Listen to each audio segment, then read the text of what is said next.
रडायचं नाही, लढायचं. आणि मुंबई कोणाच्या बापाची नाही आहे, मुंबई आपली आहे, आपली.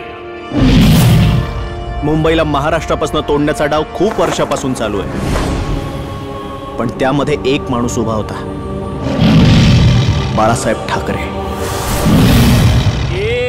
ए नाही, बी फॉर बाळकडू. लक्षात ठेव, माझा आवाज कानावरही पडतो आणि कानाखालीही. सध्या मुंबईत ना फक्त 22% मराठी माणूस उरलाय. मला या गोष्टीचं वाईट वाटतं. अरे मुंबईत राहणं परवडत नाही असं म्हणण्यापेक्षा ना जीव द्या, नाहीतर बांगड्या भरा हातात.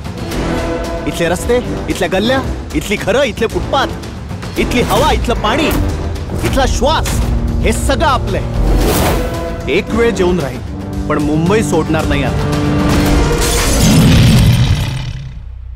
ज्यादा चर्बी चढ़ गई है क्या? चरबी नाही रे, माज. वाय मराठी विचारणाऱ्याची वाय झेड करा. असल्या लोकांची महाराष्ट्रात राहायची लायकी नाही.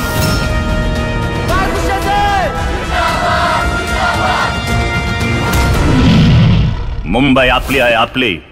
आणि इकडे आवाजही आपलाच हवा. तुम्ही बोलवलं, मी येतोय.